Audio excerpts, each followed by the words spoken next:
Så skal jeg have testet min program af. Facecamerasystem.py.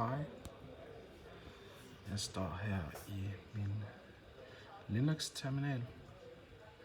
Det som gerne skulle ske her, det er, at jeg sætter mit program i gang. Og så går vi over til kameraet, og kameraet så viser, at det er i gang med at ansigtsdetektere. Det gør det sandsynligvis ikke, men det ved vi, at det er der. Og så prøver vi lige her. Der går et stykke tid før kameraet det aktiverer sig selv. Det bliver grønt, når det aktiverer sig selv. Og så kan det tage imod en form for ansigtsdetektion. Så det vil sige, at den skal først se, om der er ansigter. Og så begynder den at måle på en confidence level, som er herovre i terminalen. Nu tager jeg lige mit eget ansigt.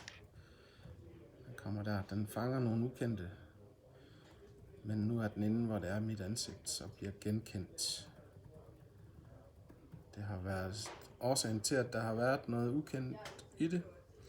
Det er fordi, at der har været noget motion blur, og det er derfor, jeg har sat bufferen ind. Men der er min confidence levels. Nu tager vi confidence levels på et ukendt ansigt. Det bliver det her ansigt her.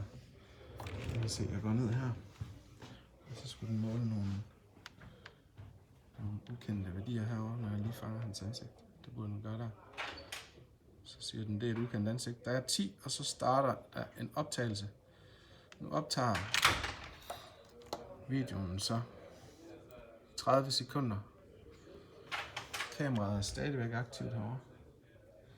Men det laver en 30 sekunders video, som det ligger op på vores database i forhold til koden. Og så skal vi lige se, at når sådan er, at vi går tilbage igen her efter de 30 sekunder, de er sluttet der, så har den en 20 sekunders periode. Hvis den ikke fanger et ansigt, så slukker kameraet. Og så er ideen, at den skal gå tilbage til PIR-sensoren. Den er stadigvæk aktiv herovre, kan I se, fordi den er grøn.